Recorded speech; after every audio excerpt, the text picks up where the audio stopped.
Hi students, welcome to Nursing Sphere. Myself Dr. Sonika. Students, Fundamental of Nursing topic discussion na continue ಮಾಡೋಣ. Fundamental of Nursing discussion na continue ಮಾಡೋಣ. ಇವತ್ತಿನ ನಮ್ಮ topic ಬಂದ್ಬಿಟ್ಟು NG tube, ನೇಸೋಗ್ಯಾಸ್ಟ್ರಿಕ್ tube ಬಗ್ಗೆ ಇವತ್ತು ನಾವು discuss ಮಾಡೋಣ. So start ಮಾಡೋಣ ನೇಸೋಗ್ಯಾಸ್ಟ್ರಿಕ್ ಟ್ಯೂಬ್ ಡಿಸ್ಕಷನ್. ಫಸ್ಟ್ ನೇಸೋಗ್ಯಾಸ್ಟ್ರಿಕ್ ಟ್ಯೂಬ್ ಅಂದ್ರೆ ಏನು, NG ಟ್ಯೂಬ್ ಅಂದ್ರೆ ಏನು ಅಂತ ಹೇಳ್ಬಿಟ್ಟು ತಿಳ್ಕೊಳ್ಳೋಣ.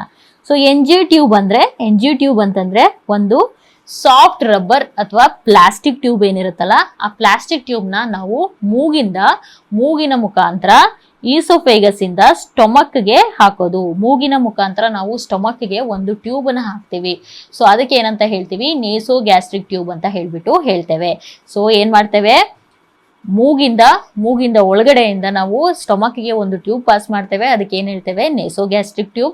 ಹಾಗಾದ್ರೆ ಓರೋಗ್ಯಾಸ್ಟ್ರಿಕ್ ಟ್ಯೂಬ್ ಅಂದ್ರೆ ಏನು? ಸಪೋಸ್ ಅದೇ ಟ್ಯೂಬ್ನ ನಾವು ಬಾಯಿಂದ ಸ್ಟೊಮಕ್ಗೆ ಪಾಸ್ ಮಾಡಿದ್ವಿ ಅಂದ್ರೆ ಅದಕ್ಕೆ ಏನಂತ ಹೇಳ್ತೇವೆ, ಓರೋಗ್ಯಾಸ್ಟ್ರಿಕ್ ಟ್ಯೂಬ್ ಅಂತ ಹೇಳ್ತೇವೆ. ಸೊ ಮೂಗಿಂದ ಪಾಸ್ ಮಾಡಿದ್ರೆ ನೇಸೋಗ್ಯಾಸ್ಟ್ರಿಕ್, ಅಥವಾ ಬಾಯಿಂದ ಪಾಸ್ ಮಾಡಿದ್ರೆ ಅದಕ್ಕೆ ಓರೋಗ್ಯಾಸ್ಟ್ರಿಕ್ ಟ್ಯೂಬ್ ಅಂತ ಹೇಳ್ಬಿಟ್ಟು ಹೇಳ್ತೇವೆ. ಸೊ ಏನಕ್ಕೆ ಈ ಟ್ಯೂಬ್ನ ನಾವು ಯೂಸ್ ಮಾಡ್ತೇವೆ, NG ಟ್ಯೂಬ್ನ ಎಲ್ಲೆಲ್ಲಿ ಯೂಸ್ ಮಾಡ್ತೇವೆ, ಏನಕ್ಕೆ ಯೂಸ್ ಮಾಡ್ತೇವೆ? ಫಸ್ಟ್ ಇಂಪಾರ್ಟೆಂಟ್ ಆಗಿ ನಾವು NG ಟ್ಯೂಬ್ನ ಯೂಸ್ ಮಾಡೋದು ಗ್ಯಾಸ್ಟ್ರಿಕ್ ಲವಾಜ್. ಸೊ ಗ್ಯಾಸ್ಟ್ರಿಕ್ ಲವಾಜ್ ಅಂದ್ರೆ ಏನು, ಸ್ಟೊಮಕ್ ಅಲ್ಲಿರೋ ಏನೇನು ಸ್ಟೊಮಕ್ ಕಂಟೆಂಟ್ಸ್ ಇದೆಯಲ್ಲ ಅದನ್ನ ಈ NG ಟ್ಯೂಬ್ ಮುಖಾಂತರ ನಾವು ಹೊರಗಡೆ ತೆಗಿತೀವಿ. NG ಟ್ಯೂಬ್ ಮುಖಾಂತರ ನಾವು ಹೊರಗಡೆ ಆಸ್ಪಿರೇಟ್ ಮಾಡ್ತೀವಿ. ಸೊ ಅದಕ್ಕೆ ಏನಂತ ಹೇಳ್ತೇವೆ ನಾವು ಅಂದ್ರೆ ಗ್ಯಾಸ್ಟ್ರಿಕ್ ಲವಾಜ್ ಅಂದ್ರೆ ರಿಮೂವಲ್ ಆಫ್ ಗ್ಯಾಸ್ಟ್ರಿಕ್ ಕಂಟೆಂಟ್ಸ್ ಏನಿದೆಯಲ್ಲ ಅದನ್ನ ಹೊರಗಡೆ ತೆಗೆಯೋದು from the stomach through a tube. ಈ ಟ್ಯೂಬ್ ಮುಖಾಂತರ ಗ್ಯಾಸ್ಟ್ರಿಕ್ ಅಲ್ಲಿರೋ ಏನೇನು ಕಂಟೆಂಟ್ಸ್ ಇದೆಯಲ್ಲ ಅದನ್ನ ಹೊರಗಡೆ ತೆಗೆದ್ರೆ ಅದಕ್ಕೆ ಏನಂತ ಹೇಳ್ತೇವೆ, ಗ್ಯಾಸ್ಟ್ರಿಕ್ ಲವಾಜ್ ಅಂತ ಹೇಳ್ತೇವೆ. ಸೊ ಅದೇ ತರ ಇನ್ನೊಂದು ವರ್ಡ್ ಇದೆ, ದಟ್ ಈಸ್ ಗ್ಯಾಸ್ಟ್ರಿಕ್ ಗವಾಜ್. ಎರಡು ಸಿಮಿಲರ್ ಅನ್ಸುತ್ತಲ್ಲ. ಸೊ ಗ್ಯಾಸ್ಟ್ರಿಕ್ ಗವಾಜ್ ಅಂದ್ರೆ ಏನು ಅಂದ್ರೆ, ಗ್ಯಾಸ್ಟ್ರಿಕ್ ಗವಾಜ್ ಅಂತಂದ್ರೆ ಹೊರಗಡೆಯಿಂದ ನಾವು ಸ್ಟೊಮಕ್ಗೆ ಏನಾದ್ರೂ ಕೊಟ್ರೆ, ಸಪೋಸ್ ನ್ಯೂಟ್ರಿಯೆಂಟ್ಸ್, ಸಪೋಸ್ ಊಟ, ಫ್ಲೂಯಿಡ್, ಅಥವಾ ಏನಾದ್ರೂ ಊಟ ಅಂತಂದ್ರೆ ಸೆಮಿಸಾಲಿಡ್ಸು, ಫ್ಲೂಯಿಡ್ಸು ಅಥವಾ ಮೆಡಿಸಿನ್ಸು, ಇದನ್ನೇನಾದ್ರೂ ನಾವು NG ಟ್ಯೂಬ್ ಮುಖಾಂತರ ಸ್ಟೊಮಕ್ಗೆ ಕೊಟ್ವಿ, NG ಟ್ಯೂಬ್ ಮುಖಾಂತರ ಸ್ಟೊಮಕ್ಗೆ ಕಳಿಸ್ಕೊಟ್ವಿ ಅಂತಂದ್ರೆ ಅದಕ್ಕೆ ಏನಂತ ಹೇಳ್ತೇವೆ, ಗ್ಯಾಸ್ಟ್ರಿಕ್ ಗವಾಜ್ ಅಂತ ಹೇಳ್ತೇವೆ, ಗ್ಯಾಸ್ಟ್ರಿಕ್ ಗವಾಜ್. ಸೊ ಇದರಲ್ಲಿ ಯಾವ್ದಾದ್ರು ಒಂದ್ ನೆನ್ಪಿಟ್ಕೊಳ್ಳೋಣ, ಗ್ಯಾಸ್ಟ್ರಿಕ್ ಲವಾಜ್ ಅಥವಾ ಗ್ಯಾಸ್ಟ್ರಿಕ್ ಲವಾಜ್ ಬಾಹರ್ ಲಾನಾ ಲವಾಜ್, ಅದನ್ನ ನೆನ್ಪಿಟ್ಕೊಳ್ಳಿ. ಸೊ ಆಟೋಮೆಟಿಕಲಿ ಗ್ಯಾಸ್ಟ್ರಿಕ್ ಗವಾಜ್ ನೆನಪಿರುತ್ತೆ. ಸೊ ಗ್ಯಾಸ್ಟ್ರಿಕ್ ಲವಾಜ್ ಅಂದ್ರೆ ಬಾಹರ್ ಲಾನಾ ಅಂದ್ರೆ ಹೊರಗಡೆ ತಗೊಂಡ್ಬರೋದು. So gastric lavage is taking out the gastric content. So ಮತ್ತೆಲ್ಲಿ ಯೂಸ್ ಮಾಡ್ತೇವೆ, to provide adequate nutrition to patient who cannot chew or swallow. So ನಮಗೆ ಗೊತ್ತಿದೆ, ನಮ್ಗೆಲ್ಲ ನ್ಯೂಟ್ರಿಷನ್ ಸಿಗೋದು ಎಲ್ಲಿಂದ, ಊಟದಿಂದ. ಸೊ ಊಟ ಆಗಿಲಿಲ್ಲ, ಸ್ವಾಲ ಮಾಡ್ಲಿಲ್ಲ ಅಂತಂದ್ರೆ ಏನಾಗುತ್ತೆ, ನ್ಯೂಟ್ರಿಷನ್ ಸಿಗಲ್ಲ. ಸೊ ಅಂತ ಪೇಷಂಟ್ಸು ಯಾರು ಅಗಿಯಕ್ಕಾಗಲ್ಲ ಅಥವಾ ಸ್ವಾಲೋ ಮಾಡೋಕ್ಕಾಗಲ್ಲ ಅಂತ ಪೇಷಂಟ್ಸ್ ಅಲ್ಲಿ ನಾವೇನ್ ಮಾಡ್ತೀವಿ, NG ಟ್ಯೂಬ್ನ ಹಾಕ್ತೀವಿ. ಸೊ ಯಾವ್ಯಾವ ಕಂಡೀಷನ್ಸ್ ಅಲ್ಲಿ NG ಟ್ಯೂಬ್ ಹಾಕ್ತೀವಿ ಅಂದ್ರೆ, suppose head and neck surgeries ಆಗಿದೆ. ಹೆಡ್ ಅಂಡ್ ನೆಕ್ ಸರ್ಜರೀಸ್ ಆದಾಗ ಏನಾಗುತ್ತೆ ಅಂತಂದ್ರೆ ಪೇಷಂಟ್ಗೆ ಚೀವ್ ಮಾಡೋಕ್ಕಾಗಲ್ಲ, ಅದೇ ತರ ಸ್ವಾಲೋ ಮಾಡೋಕ್ಕಾಗಲ್ಲ, ಕೂರಕ್ಕಾಗಲ್ಲ. ಸೊ ಅವಾಗ ಏನ್ ಮಾಡ್ತೀವಿ ಅಂದ್ರೆ ನಾವು NG ಟ್ಯೂಬ್ ಮುಖಾಂತರ ನ್ಯೂಟ್ರಿಷನ್ ನ ಒಳಗಡೆ ಕಳ್ಸಿಕೊಡ್ತೇವೆ. ಅದೇ ತರ oesophageal operations, tumours, obstructions. So oesophagus ಎಲ್ಲಿ ಬರುತ್ತೆ, ಮೌತ್, ಮತ್ತೆ ಅದಾದ್ಮೇಲೆ ಫಸ್ಟ್ ಬರೋದೇ ಏನು, ಈಸೋಫೇಗಸ್ ಆದ್ಮೇಲೆ ಸ್ಟೊಮಕ್ ಬರೋದು. ಸೊ ಈಸೋಫೇಗಸ್ ಮುಖಾಂತರನೇ ಏನ್ ಮಾಡ್ಬೇಕು, ನಾವು ಸಾಲ್ವ್ ಮಾಡಿದ ಊಟ ಇಲ್ಲ, ಈಸೋಫೇಗಸ್ ಮುಖಾಂತರನೇ ಸ್ಟೊಮಕ್ಗೆ ಹೋಗ್ಬೇಕು. ಸೊ ಸಪೋಸ್ ಈಸೋಫೇಗಸ್ ಅಲ್ಲೇ ಟ್ಯೂಮರ್ಸ್ ಇದೆ, ಆಪರೇಷನ್ ಆಗಿದೆ, ಯಾವ್ದಾದ್ರು ಈಸೋಫೇಜಿಯಲ್ ಆಪರೇಷನ್ ಆಗಿದೆ, ಟ್ಯೂಮರ್ಸ್ ಇದೆ ಅಥವಾ ಅಬ್ಸ್ಟ್ರಕ್ಷನ್ ಇದೆ, ಇಲ್ಲೇನೋ ಅಬ್ಸ್ಟ್ರಕ್ಷನ್ ಇದೆ, ಒಳಗಡೆ ಹೋಗಕ್ ಆಗ್ತಿಲ್ಲ. ಸೊ ಅಂತ ಸಮಯದಲ್ಲಿ ಏನ್ ಮಾಡ್ತೀವಿ, ನಾವು NG ಟ್ಯೂಬ್ನ ಒಳಗಡೆ ಹಾಕ್ತೀವಿ. NG ಟ್ಯೂಬ್ನ ಒಳಗಡೆ ಹಾಕ್ಬಿಟ್ಟು ನ್ಯೂಟ್ರಿಯೆಂಟ್ಸ್ ನ ಕೊಡ್ತೇವೆ. ಸೊ ಓರಲ್ ಡಿಫಾರ್ಮಿಟ್ಸ್ ಅಂದ್ರೆ ಜಗಿಲಿಕೆ ನಮ್ಗೆ ಏನ್ ಬೇಕು, ಹಲ್ ಬೇಕು, ಬಾಯಿ ಚೆನ್ನಾಗಿರ್ಬೇಕು. ಸಪೋಸ್ ಏನಾದ್ರು ಇಂಜುರೀಸ್ ಆಗಿತ್ತು, ಬಾಯಲ್ಲಿ ಏನಾದ್ರು ಇಂಜುರೀಸ್ ಆಗಿತ್ತು, ಆಕ್ಸಿಡೆಂಟ್ ಆಗ್ಬಿಟ್ಟು ಏನಾದ್ರು ಬಾಯಿಗೆ ಇಂಜುರೀಸ್ ಆಗಿತ್ತು, ಜಗಿಯಕ್ ಆಗ್ತಿಲ್ಲ ಅಂತ ಕಂಡೀಷನ್ ಅಲ್ಲೂ ನಾವೇನ್ ಮಾಡ್ತೀವಿ, NG ಟ್ಯೂಬ್ನ ಹಾಕ್ತೇವೆ. ಸೊ ನೆಕ್ಸ್ಟ್ ಬೇರೆ ಎಲ್ಲೆಲ್ಲಿ ಯೂಸ್ ಮಾಡ್ತೇವೆ, ನೆಕ್ಸ್ಟ್ ಬಂದ್ಬಿಟ್ಟು to facilitate decompression. So post op ಅಲ್ಲಿ ಏನಾಗುತ್ತೆ, ಆಪರೇಷನ್ ಆದ್ಮೇಲೆ ಪೋಸ್ಟ್ ಆಪ್ ಅಲ್ಲಿ ಏನಾಗಿರುತ್ತೆ, ಅಬ್ಡಾಮಿನಲ್ ಡಿಸ್ಟೆನ್ಷನ್ ಆಗ್ತಾ ಇರುತ್ತೆ. ಸೊ ಅಬ್ಡಾಮಿನಲ್ ಡಿಸ್ಟೆನ್ಷನ್ ನ ಪ್ರಿವೆಂಟ್ ಮಾಡಕ್ಕೆ ಅಥವಾ ಕಡಿಮೆ ಮಾಡ್ಲಿಕ್ಕೆ ಏನ್ ಮಾಡ್ತೇವೆ, ನಾವು NG ಟ್ಯೂಬ್ ಹಾಕ್ತೇವೆ. ಸೊ ಅದ್ರ ಮುಖಾಂತರ ಏನ್ ಮಾಡ್ತಾ ಇರ್ತೀವಿ, ಕಾನ್ಸ್ಟೆಂಟ್ ಆಗಿ ಡಿಕಂಪ್ರೆಷನ್ ಮಾಡ್ತಾ ಇರ್ತೇವೆ. So next aspiration, recurrent episodes of aspiration. Aspiration ಅಂದ್ರೆ ಏನು? ಗ್ಯಾಸ್ಟ್ರಿಕ್ ಕಂಟೆಂಟ್ಸ್ ಎಲ್ಲ ಲಂಗ್ಸ್ ಒಳಗೆ ಹೋಗೋದಕ್ಕೆ ನಾವೇನಂತ ಹೇಳ್ತೇವೆ? ಆಸ್ಪಿರೇಷನ್ ಅಂತ ಹೇಳ್ತೇವೆ. ಸೊ ಲಂಗ್ಸ್ ಒಳಗಡೆ ಏರ್ ಬದಲು ಗ್ಯಾಸ್ಟ್ರಿಕ್ ಕಂಟೆಂಟ್ಸ್ ಎಲ್ಲ ಹೋದ್ರೆ ಏನಾಗುತ್ತೆ? ಕೆಮಿಕಲ್ ನಿಮೋನೈಟಿಸ್ ಆಗುತ್ತೆ. ಸೊ ಅದನ್ನ ಪ್ರಿವೆಂಟ್ ಮಾಡ್ಲಿಕ್ಕೆ ಸಪೋಸ್ ಪೇಷಂಟ್ಗೆ ತುಂಬಾ ಸರಿ ಆಸ್ಪಿರೇಷನ್ ಆಗ್ತಾ ಇದೆ, ಆಗೋ ಸಾಧ್ಯತೆಗಳಿದೆ ಅಂತಂದ್ರೆ ನಾವೇನ್ ಮಾಡ್ತೀವಿ? NG ಟ್ಯೂಬ್ ನ ಹಾಕ್ತೇವೆ. ಸೊ ಕೆಲವೊಂದು ಸೈಕ್ಯಾಟ್ರಿಕ್ ಕಂಡೀಷನ್, ಪೇಷಂಟ್ ತಿಂತಾ ಇಲ್ಲ, ಅಗಿತಾ ಇಲ್ಲ, ಸೈಕ್ಯಾಟ್ರಿಕ್ ಕಂಡೀಷನ್ಸ್ ಅಲ್ಲೂ ಕೂಡ ನಾವು NG ಟ್ಯೂಬ್ ಹಾಕ್ತೇವೆ. So these are the indications for the NG tube. So ಯಾವ್ಯಾವ ಟೈಪ್ಸ್ ಇದೆ NG ಟ್ಯೂಬ್ಸ್ ಅಲ್ಲಿ? ಯಾವ್ಯಾವ ಟೈಪ್ಸ್ ಇದೆ? ಸೊ NG ಟ್ಯೂಬ್ ಟೈಪ್ಸ್ ಏನಿದೆಯಲ್ಲ, it is based on the lumen. So ಒಂದು ಸಿಂಗಲ್ ಲುಮೆನ್ ಇಲ್ಲಿ ಕಾಣಿಸ್ತಾ ಇದೆಲ್ಲ, ಒಂದು ಸಿಂಗಲ್ ಲುಮೆನ್ ಇತ್ತು ಅಂದ್ರೆ ಇದಕ್ಕೆ ಏನಂತ ಹೇಳ್ತೇವೆ? ನಾವು ರೆಗ್ಯುಲರ್ ಹಾಸ್ಪಿಟಲ್ ಎಲ್ಲ ಯೂಸ್ ಮಾಡ್ತೀವಿ ರೈಲ್ಸ್ ಟ್ಯೂಬ್ ಅಂತ. ಅದಕ್ಕೆ ಸಿಂಗಲ್ ಲುಮೆನ್ ಇರುತ್ತೆ, ಒಂದೇ ಲುಮೆನ್ ಇರುತ್ತೆ, ಒಂದೇ ಓಪನಿಂಗ್ ಇರುತ್ತೆ. ಸೊ ಅದಕ್ಕೆ ಏನ್ ಹೇಳ್ತೇವೆ? ರೈಲ್ಸ್ ಟ್ಯೂಬ್ ಅಥವಾ ಲೆವಿನ್ಸ್ ಟ್ಯೂಬ್ ಅಂತ ಹೇಳ್ತೇವೆ. This is nothing but single ಲುಮೆನ್ಗೆ ಏನ್ ಹೇಳ್ತೇವೆ? ರೈಲ್ಸ್ ಟ್ಯೂಬ್ ಅಥವಾ ಲೆವಿನ್ಸ್ ಟ್ಯೂಬ್ ಅಂತ. ಸಪೋಸ್ ಡಬಲ್ ಲುಮೆನ್ ಇತ್ತು ಅಂದ್ರೆ ಅದಕ್ಕೆ ಏನ್ ಹೇಳ್ತೇವೆ? Salem sump tube. Double lumen ಇರೋದಕ್ಕೆ ಏನ್ ಹೇಳ್ತೇವೆ? Salem sump tube. Double lumen ಯಾಕೆ ಕೊಟ್ಟಿರ್ತಾರೆ?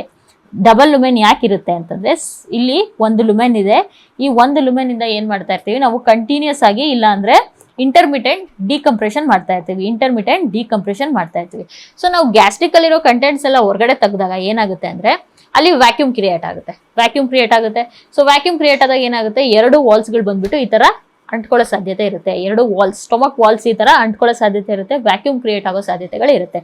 ಸೊ ಅದಕ್ಕೋಸ್ಕರ ಏನ್ ಮಾಡ್ತೀವಿ ಅಂದ್ರೆ ಈ ಲುಮೆನ್ಗೆ ಏನ್ ಹೇಳ್ತೇವೆ ಅಂದ್ರೆ ನಾವು ಏರ್ ವೆಂಟ್ ಅಂತ ಹೇಳ್ತೇವೆ. ಸೊ ಇದನ್ನ ಓಪನ್ ಮಾಡಿ ಇಟ್ಟಿರ್ತೇವೆ. ಓಪನ್ ಮಾಡಿದ ಹೊರಗಡೆಯಿಂದ ಏರು ಒಳಗಡೆ ಪಾಸ್ ಆಗ್ತಾ ಇರುತ್ತೆ.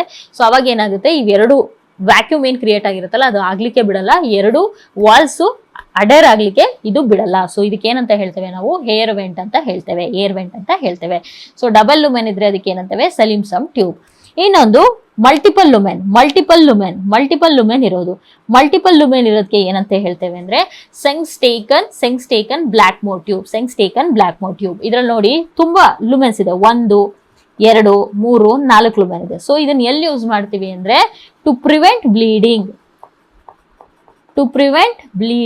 ಬ್ಲೀಡಿಂಗ್ ನ ನಿಲ್ಸೋದಕ್ಕೋಸ್ಕರ ನಾವು ಈ ಟ್ಯೂಬ್ ನ ಯೂಸ್ ಮಾಡ್ತೀವಿ. ಸೊ ಇಲ್ಲಿ ನೋಡಿ, ಇಲ್ಲಿ 2 ಬಲೂನ್ ಇದೆ.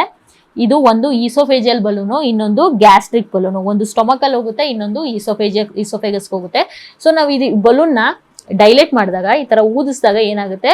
ಅಲ್ಲಿ ವಾಲಲ್ಲಿ ಹೋಗಿ ಕೂರುತ್ತೆ. ಈ ತರ ಬಲೂನ್ ಏನಾಗುತ್ತೆ? ಈ ತರ ವಾಲಲ್ಲಿ ಹೋಗಿ ಕೂರುತ್ತೆ. ಸೊ ಅವಾಗ ಏನಾಗುತ್ತೆ? ಎಲ್ಲಿಂದ ಬ್ಲೀಡಿಂಗ್ ಆಗಿರುತ್ತಲ್ಲ ಅಲ್ಲಿ ಪ್ರೆಷರ್ ಬಿದ್ದು ಬ್ಲೀಡಿಂಗ್ ಕಡಿಮೆ ಆಗುತ್ತೆ. ಸೊ 2 ಬಲೂನ್ ಜೊತೆ ಇದು 2 ಲುಮೆನ್ ಇರುತ್ತೆ. ಒಂದು ಗ್ಯಾಸ್ಟ್ರಿಕ್ ಲುಮೆನ್, ಇನ್ನೊಂದು ಈಸೋಫೇಜಿಯಲ್ ಲುಮೆನ್. ಅಲ್ಲಿಂದ ನಾವೇನ್ ಮಾಡ್ಬೋದು? ಆಸ್ಪಿರೇಷನ್ ಕೂಡ ಮಾಡ್ಬೋದು. ಸೊ ಇದಕ್ಕೆ ಸಪರೇಟ್ ಆಗಿ ಲುಮೆನ್ ಇರುತ್ತೆ. ಒಂದು ಗ್ಯಾಸ್ಟ್ರಿಕ್ ಬಲೂನ್ಗೆ, ಇನ್ನೊಂದು ಈಸೋಫೇಜಿಯಲ್ ಬಲೂನ್ಗೆ, ಒಂದು ಗ್ಯಾಸ್ಟ್ರಿಕ್ ಲುಮೆನ್ಗೆ, ಇನ್ನೊಂದು ಈಸೋಫೇಜಿಯಲ್ ಲುಮೆನ್. ಸಪರೇಟ್ ಆಗಿ ಆಸ್ಪಿರೇಟ್ ಮಾಡ್ಲಿಕ್ಕೆ ಲುಮೆನ್ಸ್ ಇರುತ್ತೆ. ಸೊ ಟೋಟಲ್ ಆಗಿ 4 ಲುಮೆನ್ಸ್ ಇರುತ್ತೆ. ಎಲ್ಲಿ ಯೂಸ್ ಮಾಡ್ತೀವಿ? ಸೆಂಗ್ಸ್ಟೀನ್ ಬ್ಲ್ಯಾಕ್ಮೋರ್ ಟ್ಯೂಬ್ ನ to prevent bleeding, especially oesophageal varix. Example, oesophageal varices ಅಲ್ಲಿ ಬ್ಲೀಡಿಂಗ್ ಆಗ್ತಾ ಇತ್ತು ಅಂದ್ರೆ ನಾವು ಇದನ್ನ ಟ್ಯೂಬ್ ನ ಯೂಸ್ ಮಾಡ್ತೀವಿ to basically to prevent the bleeding. So next length ಎಷ್ಟಿರುತ್ತೆ? ಟ್ಯೂಬ್ ಲೆಂತ್ ಎಷ್ಟಿರುತ್ತೆ ಅಂದ್ರೆ 105 centimetre. Total length of the NG tube ಎಷ್ಟಿರುತ್ತೆ ಅಂದ್ರೆ 105 ಸೆಂಟಿಮೀಟರ್. ಯಾವ ತರ ಮೆಜರ್ ಮಾಡ್ತೀವಿ ಟ್ಯೂಬ್ ನಾವು? ಯಾವ ತರ ಮೆಜರ್ ಮಾಡ್ತೀವಿ ಅಂದ್ರೆ ಫ್ರೆಂಚ್. ಯಾವ ತರ ಡಿನೋಟ್ ಮಾಡ್ತೀವಿ ಅಂದ್ರೆ ಫ್ರೆಂಚ್ ಅಲ್ಲಿ ಡಿನೋಟ್ ಮಾಡ್ತೇವೆ. ಸಪೋಸ್ 6 ಫ್ರೆಂಚ್, 8 ಫ್ರೆಂಚ್, 10 ಫ್ರೆಂಚ್, ಈ ತರ ಫ್ರೆಂಚ್ ಅಲ್ಲಿ ಡಿನೋಟ್ ಮಾಡ್ತೇವೆ. ಸೊ ಇನ್ಫ್ಯಾಂಟ್ಸ್ ಗೆ ನಾವು 5 to 8 ಫ್ರೆಂಚ್ ನ ಯೂಸ್ ಮಾಡ್ತೇವೆ. ಚಿಲ್ಡ್ರನ್ಸ್ಗೆ 10 to 12 ಫ್ರೆಂಚ್ ಯೂಸ್ ಮಾಡ್ತೇವೆ. ಅದೇ ಅಡಲ್ಟ್ಸ್ಗೆ 14 to 16 ಫ್ರೆಂಚ್ ನ ಯೂಸ್ ಮಾಡ್ತೇವೆ. ಸೊ ಯಾವ ಪೊಸಿಷನ್ ಅಲ್ಲಿ ನಾವು ಇನ್ಸರ್ಟ್ ಮಾಡ್ತೇವೆ ಅಂದ್ರೆ ಹೈ ಫಾಲರ್ ಪೊಸಿಷನ್ ಅಂತಂದ್ರೆ ಹೆಡ್ ಅಂಡ್ ಅಪ್. ಹೆಡ್ ನ ಅಪ್ ಮಾಡಿರ್ತೇವೆ ಎಷ್ಟು? 60 to 90 ಡಿಗ್ರಿ. ಇಲ್ಲಿ ನೋಡಬಹುದು, ಇದಕ್ಕೆ ಏನಂತ ಹೇಳ್ತೇವೆ? ಹೈ ಫಾಲರ್ ಪೊಸಿಷನ್ ಅಂತ ಹೇಳ್ತೇವೆ. Head and side of the bed ನ 60 to 90 ಡಿಗ್ರಿ ಅಷ್ಟು ನಾವು ಎತ್ತಿರ್ತೇವೆ. ಆಮೇಲೆ ಪೇಷಂಟ್ಗೆ ನೆಕ್ ನ ಫ್ಲೆಕ್ಸ್ ಹಾಕ್ಬೇಕಾದ್ರೆ ನೆಕ್ ನ ಫ್ಲೆಕ್ಸ್ ಮಾಡ್ಲಿಕ್ಕೆ ಹೇಳ್ತೇವೆ. With head flexed. ಸೊ ಯಾವ ಪೊಸಿಷನ್ ಅಲ್ಲಿ? High Fowler position with head flexed. So ಎಷ್ಟು ಟ್ಯೂಬ್ ಒಳಗಡೆ ಹಾಕಬೇಕು, ಎಷ್ಟು ಟ್ಯೂಬ್ ಒಳಗಡೆ ಹಾಕಬೇಕು, ಟೋಟಲ್ 105 ಸೆಂಟಿಮೀಟರ್ ಇರುತ್ತೆ, ಎಷ್ಟು ಟ್ಯೂಬ್ ಒಳಗಡೆ ಹಾಕಬೇಕು ಅಂತ ಹೆಂಗ್ ಮೆಜರ್ ಮಾಡ್ತೀವಿ ಅಂದ್ರೆ that is known as NEX measurement, estimation of NG tube length. ಎಷ್ಟು ಟ್ಯೂಬ್ ಒಳಗಡೆ ಹೋಗ್ಬೇಕು ಅನ್ನೋದನ್ನ ಹೆಂಗ್ ಮೆಜರ್ ಮಾಡ್ತೀವಿ. ಹೆಂಗ್ ಮೆಜರ್ ಮಾಡಬೇಕು ಅಂದ್ರೆ ಫಸ್ಟ್ ನೋಸ್ ಇಂದ ಇಯರ್ ಲೋಬ್ ತನಕ ಲೆಂತ್ ನ ಮೆಜರ್ ಮಾಡ್ಕೋಬೇಕು. ಅದಾದ್ಮೇಲೆ ಇಯರ್ ಲೋಬ್ ಇಂದ ಜಿಫಿಸ್ಟರ್ನಮ್, ಸ್ಟರ್ನಮ್ದು ಕೆಳಗಡೆ ಪಾರ್ಟಿಗೆ ಏನ್ ಹೇಳ್ತೇವೆ ಜಿಫಿಸ್ಟರ್ನಮ್ ಅಂತ ಹೇಳ್ತೇವೆ. ಸೊ ಜಿಫಿಸ್ಟರ್ನಮ್ ತನಕ ಲೆಂತ್ ಮೆಜರ್ ಮಾಡಬೇಕು. ಸೊ ಇದು ಟೋಟಲ್ ಲೆಂತ್ ಏನ್ ಬರುತ್ತಲ್ಲ ಅಷ್ಟು ಲೆಂತ್ ನಾವು ಒಳಗಡೆ ಹಾಕಬೇಕು, ಅಷ್ಟು ಲೆಂತ್ ಒಳಗಡೆ ಹಾಕಬೇಕು. So this is how we are gonna measure the length of the NG tube which should be inserted. It should be inserted. So ಇದಕ್ಕೆ NG ಟ್ಯೂಬ್ಗೂ ಕೂಡ ಕಲರ್ಸ್ ಇದೆ, ಡಿಫ್ರೆಂಟ್ ಕಲರ್ಸ್ ಇದೆ, ಕಲರ್ ಕೋಡಿಂಗ್ ಇದೆ. ಯಾವ ತರ ನೆನ್ಪಿಡ್ಕೋಬೇಕು ಈ ಕಲರ್ ಕೋಡಿಂಗ್ ಅಂತಂದ್ರೆ, ಯಾವ ತರ ಕಲರ್ ಕೋಡಿಂಗ್ ನೆನ್ಪಿಡ್ಕೋಬೇಕು ಅಂದ್ರೆ LBW ಗೋರೆ. ಸೊ ಗೋರೆ को क्या कर दिया, ಗೋರೆಗೆ ಏನ್ ಮಾಡಿದ್ವಿ ನಾವು LBW ಮಾಡ್ಬಿಟ್ವಿ, ಔಟ್ ಮಾಡ್ಬಿಟ್ವಿ. ಸೊ ಬಿ ಡಬಲ್ ಸರಿ ಬರುತ್ತೆ, LBW ಗೋರೆ. ಸೊ ಫಸ್ಟ್ ಸ್ಟಾರ್ಟ್ ಆಗೋದು 6 ಫ್ರೆಂಚ್ ಇಂದ ಸ್ಟಾರ್ಟ್ ಆಗುತ್ತೆ. 6 ಫ್ರೆಂಚ್ ಯಾವ ಕಲರ್ ಅಲ್ಲಿ ಇರುತ್ತೆ, L stands for light green. ಅದಾದ್ಮೇಲೆ ನೆಕ್ಸ್ಟ್ ಏನ್ ಮಾಡ್ಬೇಕು, 2 ಫ್ರೆಂಚ್ ಆಡ್ ಮಾಡ್ಕೋತ ಹೋಗ್ಬೇಕು. 8 ಫ್ರೆಂಚ್ ಬ್ಲೂ ಕಲರ್ ಅಲ್ಲಿ ಇರುತ್ತೆ. 10 ಫ್ರೆಂಚು ಬ್ಲ್ಯಾಕ್ ಕಲರ್ ಇರುತ್ತೆ. ಫಸ್ಟ್ ಬ್ಲೂ ಬರುತ್ತೆ, ಆಮೇಲೆ ಬ್ಲ್ಯಾಕ್ ಬರುತ್ತೆ, ಕನ್ಫ್ಯೂಸ್ ಮಾಡ್ಕೊಬಿಡಿ ಇದು. 12 ಫ್ರೆಂಚ್ ಅಗೇನ್ ವೈಟ್ ಕಲರ್ ಅಲ್ಲಿ ಇರುತ್ತೆ. 14 French green colour. 16 French orange colour. 14 to 16 V usually adults ಅಲ್ಲಿ ಯೂಸ್ ಮಾಡ್ತೀವಲ್ವಾ. ಸೊ 16 ಮತ್ತೆ 14 ಫ್ರೆಂಚ್ ಗ್ರೀನ್. 14 ಗ್ರೀನ್ ಇರುತ್ತೆ, 16 ಆರೆಂಜ್ ಇರುತ್ತೆ. 18 ಫ್ರೆಂಚ್ ಬಂದ್ಬಿಟ್ಟು ರೆಡ್ ಕಲರ್ ಇರುತ್ತೆ. ಅದೇ 20 ಫ್ರೆಂಚ್ ಬಂದ್ಬಿಟ್ಟು ಯೆಲ್ಲೋ ಕಲರ್ ಇರುತ್ತೆ. ಸೊ ಇದರಿಂದನೂ ಕೂಡ ಕೆಲವೊಂದ್ಸರಿ ಕ್ವಶನ್ಸ್ ಬರುತ್ತೆ. Colour coding, especially colour coding ಇಂದ 1 ಲೈನರ್ಸ್ ಬರೋದು ಸಾಧ್ಯತೆ ತುಂಬಾ ಜಾಸ್ತಿ ಇರುತ್ತೆ. ಸೊ ಅದಕ್ಕೆ ಕಲಿಬೇಕು. ಸೊ ನೆಕ್ಸ್ಟ್ ಸ್ಟೆಪ್ಸ್ ಯಾವ ತರ ನಾವು NG ಟ್ಯೂಬ್ ನ ಇನ್ಸರ್ಟ್ ಮಾಡಬೇಕು. ಸೊ ಅದಕ್ಕಿಂತ ಮುಂಚೆ ಯಾವ್ಯಾವ್ದು ಐಟಮ್ಸ್ ಬೇಕು ನಮಗೆ ಅಂತ ನೋಡೋಣ. ಯಾವ್ಯಾವ ಐಟಮ್ಸ್ ಬೇಕು ಅಂದ್ರೆ ಫಸ್ಟ್ ಗ್ಲೌಸ್ ಬೇಕು, NG ಟ್ಯೂಬ್ ಇರಬೇಕು ನಮ್ಮ ಹತ್ರ, ಒಂದು ಟವಲ್ ಇರಬೇಕು, ಟವಲ್ ಅಥವಾ ಟಿಶ್ಯೂ ಪೇಪರ್ ಇರಬೇಕು, ಕಿಡ್ನಿ ಟ್ರೇ. ಸೊ ಅದಾದ್ಮೇಲೆ ಒಂದು ಸ್ಟೆತ್, 10cc ಅಥವಾ 50cc ಸಿರಿಂಜ್, ಒಂದು ಸಿರಿಂಜ್ ಇರಬೇಕು. ಅದಾದ್ಮೇಲೆ ಲುಬ್ರಿಕೆಂಟ್, ಲಿಗ್ನೋಕೆನ್ ಜೆಲ್. ಅದಾದ್ಮೇಲೆ ಗ್ಲಾಸ್ ಆಫ್ ವಾಟರ್. ಸೊ ಯಾವ ತರ ಫಸ್ಟ್ ಕನ್ಸೆಂಟ್ ತಗೋಬೇಕು. ಏನೇನು ಸ್ಟೆಪ್ಸ್ ಇರುತ್ತೆ ಅಂತ ಹೇಳಿ ನೋಡ್ತಾ ಹೋಗೋಣ. ಫಸ್ಟ್ ಕನ್ಸೆಂಟ್ ತಗೋಬೇಕು. ಕನ್ಸೆಂಟ್ ತಗೊಂಡಾದ್ಮೇಲೆ ಪೇಷಂಟ್ಗೆ ನಾವು ಪ್ರೊಸೀಜರ್ನ ಕ್ಲೀನ್ ಆಗಿ ಎಕ್ಸ್ಪ್ಲೇನ್ ಮಾಡಬೇಕು. ಪೇಷಂಟ್ಗೆ ಏನ್ ಮಾಡ್ತಾ ಇದೀವಿ, ಯಾವ ತರ ಹಾಕಬೇಕು, ನೀವು ಯಾವ ತರ ಕುತ್ಕೋಬೇಕು ಅನ್ನೋದ ಪ್ರೊಸೀಜರ್ ಕಂಪ್ಲೀಟ್ ಆಗಿ ಪೇಷಂಟ್ ಅರ್ಥ ಮಾಡಿಸ್ಬೇಕು. ಸೊ ದಟ್ ಅವರು ನಮಗೆ ಅಂದ್ರೆ ಇದು ಪ್ರೊಸೀಜರ್ ಮಾಡ್ಬೇಕಾದ್ರೆ ಡಿಸ್ಟರ್ಬ್ ಮಾಡಬಾರ್ದು, ಅಥವಾ ಕೆಲವೊಂದ್ಸರಿ ತುಂಬಾ ಇರಿಟೇಬಲ್ ಆಗ್ತಾರೆ ಪೇಷಂಟ್ಸ್. ಸೊ ಅದಕ್ಕೋಸ್ಕರ ಏನ್ ಮಾಡ್ಬೇಕು, ಮುಂಚೆನೆ ನಾವು ಪೇಷಂಟ್ಗೆ ಪ್ರೊಸೀಜರ್ನ ಎಕ್ಸ್ಪ್ಲೇನ್ ಮಾಡಬೇಕು. ಅದಾದ್ಮೇಲೆ ಯಾವ್ಯಾವ ಐಟಮ್ಸ್ ಬೇಕು ಅಂತ ನೋಡಿದ್ವಿ, ಈ ಐಟಮ್ಸ್ನೆಲ್ಲ ಇಟ್ಕೋಬೇಕು ನಮ್ಮ ಹತ್ರ. ಒಂದು ಟ್ರೇ ತಗೊಂಡ್ಬಂದ್ಬಿಟ್ಟು ಈ ಐಟಮ್ಸ್ನೆಲ್ಲ ಇಟ್ಕೋಬೇಕು. ಪೊಸಿಷನ್ ಯಾವ position, high Fowler's position with neck flex ಮಾಡ್ಬಿಟ್ಟು ಆ ಪೊಸಿಷನ್ ಅಲ್ಲಿ ಕೂರಿಸ್ಬೇಕು. ಕೂರ್ಸಿದ ಮೇಲೆ ಏನ್ ಮಾಡ್ತೀವಿ, ಫಸ್ಟ್ NG ಟ್ಯೂಬ್ದು ಪೇಷಂಟ್ ಈ ಎಂಡ್ ಇರುತ್ತಲ್ಲ, ಈ ಎಂಡ್ಗೆ ಏನ್ ಮಾಡ್ತೀವಿ, ಲುಬ್ರಿಕೇಟ್ ಮಾಡ್ಕೋತೀವಿ. ಲುಬ್ರಿಕೇಟ್ ಅಂದ್ರೆ ಲಿಗ್ನೋಕೆನ್ ಜೆಲ್ಲಿನ ಅದಕ್ಕೆ ಹಾಕೋತೀವಿ. ಲಿಗ್ನೋಕೆನ್ ಜೆಲ್ಲಿನ ತುಂಬಾ ಹಾಕ್ಬಾರ್ದು, ಎಷ್ಟು ಬೇಕೋ ಅಷ್ಟು ಲಿಗ್ನೋಕೆನ್ ಜೆಲ್ಲಿನ ಈ ಪಾರ್ಟಿಗೆ ಹಾಕ್ಬೇಕು. ಅದಾದ್ಮೇಲೆ ಏನ್ ಮಾಡ್ಬೇಕು ಅಂದ್ರೆ ಐದರ್ ರೈಟ್ ನಾಸ್ಟ್ರಿಲ್ ಅಥವಾ ಲೆಫ್ಟ್ ನಾಸ್ಟ್ರಿಲ್. ಸೊ ಯೂಶಲಿ ನಾವು ರೈಟ್ ನಾಸ್ಟ್ರಿಲ್ ಯೂಸ್ ಮಾಡ್ತೀವಿ, ಯಾಕಂದ್ರೆ ಅಲ್ಲಿ ರೂಮ್ ಸ್ವಲ್ಪ ಜಾಗ ಜಾಸ್ತಿ ಇರುತ್ತೆ ರೈಟ್ ನಾಸ್ಟ್ರಿಲ್ ಅಲ್ಲಿ, ಅದಕ್ಕೋಸ್ಕರ ರೈಟ್ ನಾಸ್ಟ್ರಿಲ್ ಯೂಸ್ ಮಾಡ್ತೀವಿ. ಈ ರೈಟ್ ನಾಸ್ಟ್ರಿಲ್ ಇಲ್ಲ ಅಂತಂದ್ರೆ ಲೆಫ್ಟ್ ನಾಸ್ಟ್ರಿಲ್ ಯೂಸ್ ಮಾಡ್ತೀವಿ. ಸೊ ರೈಟ್ ನಾಸ್ಟ್ರಿಲ್ ಮುಖಾಂತರ ಪಾಸ್ ಮಾಡ್ಲಿಕ್ಕೆ ಸ್ಟಾರ್ಟ್ ಮಾಡಬೇಕು. ಪಾಸ್ ಮಾಡ್ತಾ ಇದ್ದ ಹಾಗೆ ಏನ್ ಮಾಡ್ಬೇಕು, ಪೇಷಂಟ್ಗೆ ನಮ್ದು ಡೈರೆಕ್ಷನ್ ಯಾವ ತರ ಇರಬೇಕು ಅಂತಂದ್ರೆ ಡೌನ್ವರ್ಡ್ ಮತ್ತೆ backward.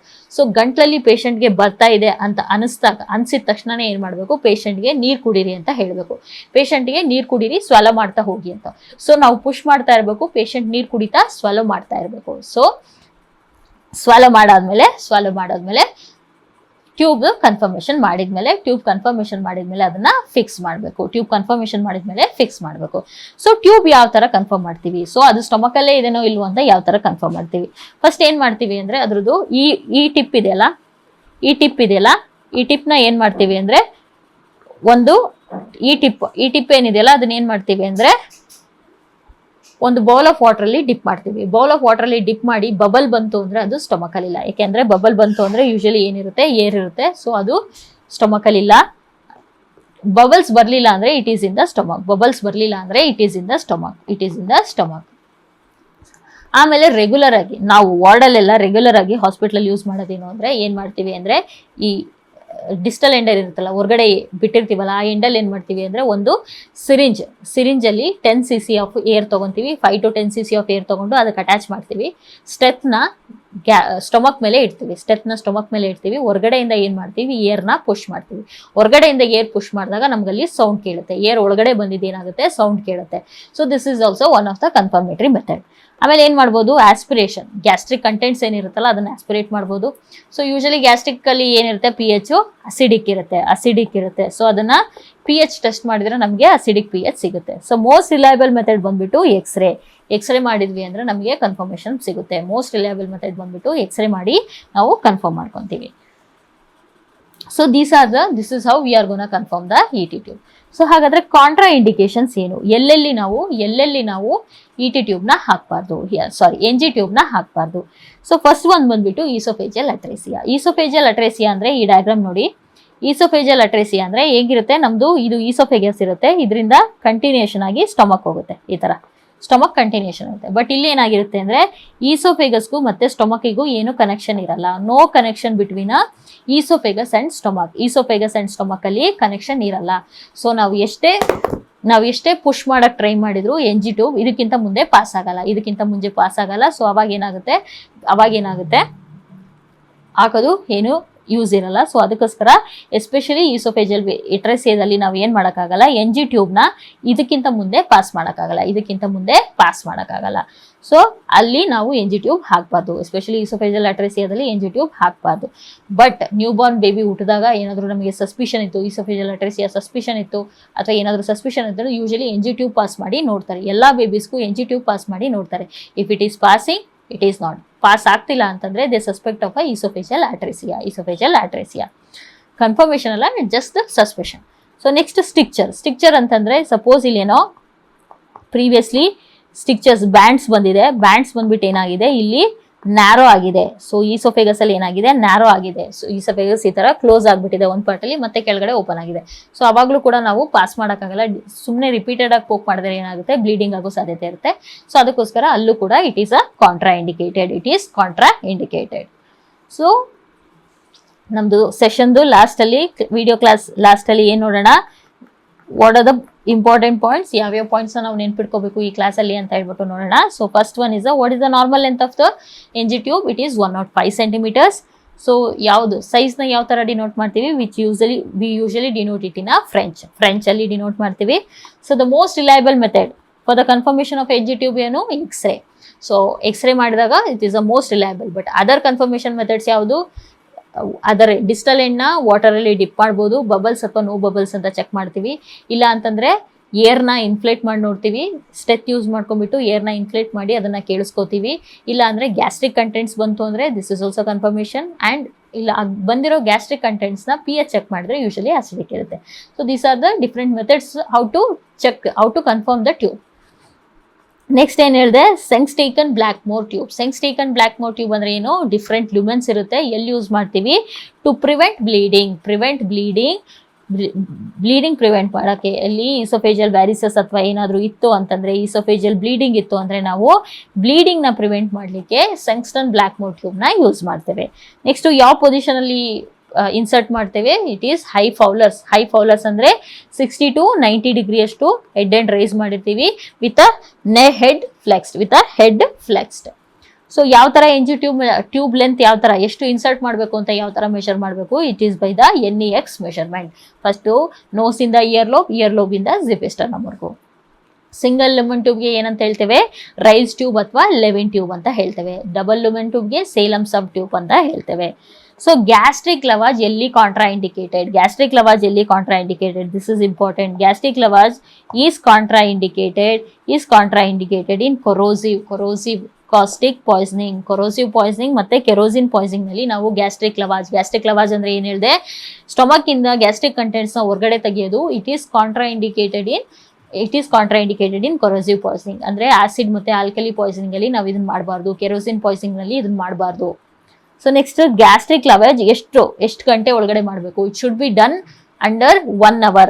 Done under within 1 hour of consumption. ಈಗ ಏನಾದ್ರು ಪಾಯ್ಸನ್ ಕನ್ಸಂಪ್ಷನ್ ಮಾಡ್ಕೊಂಡು ಬಂದಿದ್ರು ಅಂದ್ರೆ ವಿತಿನ್ 1 hour ಒಳಗಡೆ ನಾವು ಗ್ಯಾಸ್ಟ್ರಿಕ್ ಲವಾಜ್ ಮಾಡಬೇಕು. ಅದಾದ್ಮೇಲೆ ಮಾಡಿ ಏನು ಯೂಸ್ ಇಲ್ಲ. ಸೊ ಎಸ್ಪೆಷಲಿ ಪಾಯ್ಸನಿಂಗ್ ಅಲ್ಲಿ so within 1 hour of poison consumption ನಾವು ಗ್ಯಾಸ್ಟ್ರಿಕ್ ಲವಾಜ್ ಮಾಡಬೇಕು. So this is all about the nasogastric tube. ಏನೇನಿರುತ್ತೆ, ಯಾವ್ಯಾವ ಥರ ಯೂಸ್ ಮಾಡಬೇಕು, ಏನೇನು ಮೆಷರ್ಮೆಂಟು, ಯಾವ ಥರ ಡಿನೋಟ್ ಮಾಡ್ತೀವಿ, ಕಲರ್ ಕೋಡಿಂಗ್ ಏನು ಅನ್ನೋದನ್ನು ನಾವು ಈ ವಿಡಿಯೋದಲ್ಲಿ ಕಂಪ್ಲೀಟ್ ಆಗಿ ಡಿಸ್ಕಸ್ ಮಾಡಿದ್ದೀವಿ. With this will conclude today's discussion. Thank you.